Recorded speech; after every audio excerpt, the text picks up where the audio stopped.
Hi friends, Muniyappan கோவில் கண் தீர்ப்பு விழாவுக்கு சேமந்தண்டு குழம்பு ஆர்டர் கேட்டிருந்தாங்க. அது ஃபுல் வீடியோ போட்டிருக்கேன், பார்த்துட்டு எப்படி இருக்குன்னு சொல்லுங்கள்.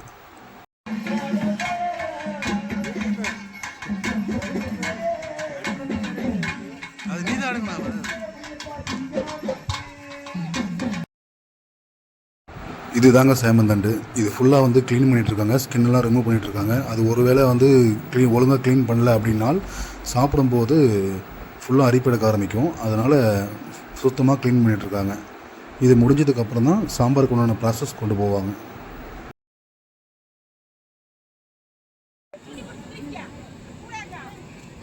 சேமந்தண்டு சாம்பார்னாவே நெருப்படுப்பு தான் போடுவாங்க.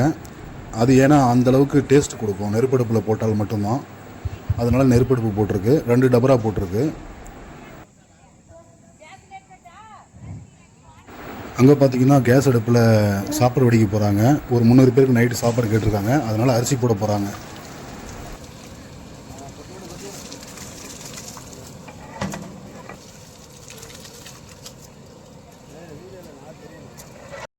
சேமந்தண்டெல்லாம் க்ளீன் பண்ணி வெட்டி வச்சாச்சு. இப்போ அடுத்தது சாம்பார் வைக்கிறதுக்கு ரெடி பண்ணிகிட்ருக்குங்க.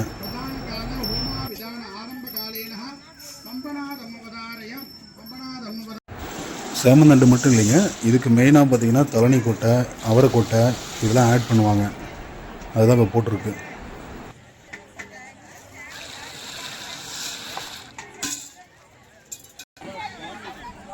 நைட்டு 300 பேருக்கு சாப்பாடு கேட்டிருந்தாங்க. இப்போ தான் பூஜை முடிச்சுட்டு எல்லோரும் சாப்பிட்டுருக்காங்க. ஃபஸ்ட்டு எப்போவுமே அவரைக்கொட்டை போடுவாங்க. அது கொஞ்சம் பெருசுன்றதுனால கொஞ்சம் வேகிறதுக்கு லேட் ஆகும். அதுக்கப்புறம் தான் தண்ணி கொட்டை போடுவாங்க.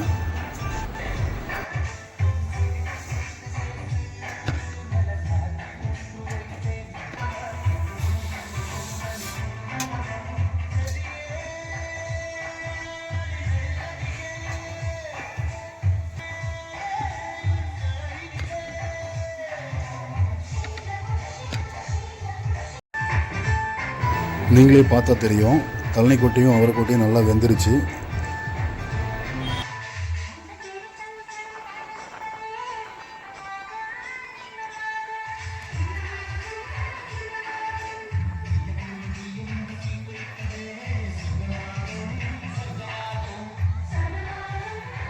நல்லா வெந்ததுக்கப்புறம் சின்ன வெங்காயம் போடணும். அதுதான் இப்போ போட்டுட்ருக்காங்க.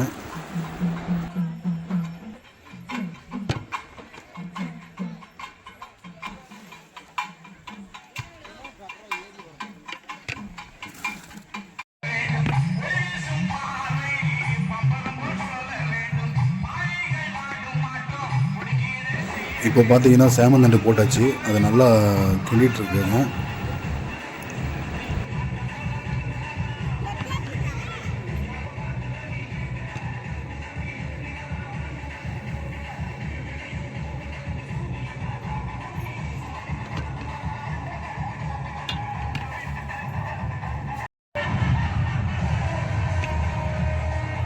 ஓரளவுக்கு ஆவரேஜாக ஓரளவுக்கு வெந்ததுக்கப்புறம் தக்காளி, இஞ்சி பூண்டு பேஸ்ட்டு அதுக்கப்புறம் தான் கொடுப்பாங்க.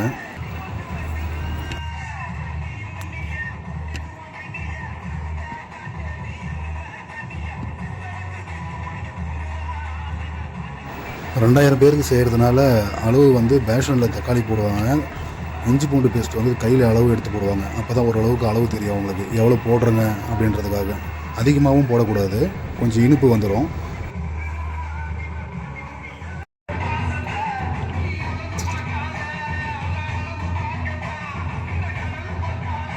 மசாலா எல்லாமே போட்டாச்சு. இப்போ பார்த்தீங்கன்னா குழம்பு கொதிக்கிறதுக்கு ரெடியாக இருக்குது.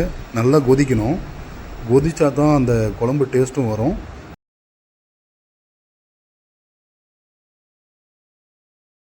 சாம்பார் வந்து எப்போவுமே கொஞ்சம் பழசாகணும். அதாவது ஒரு நாளைக்கு முன்னாடி வைப்பாங்க.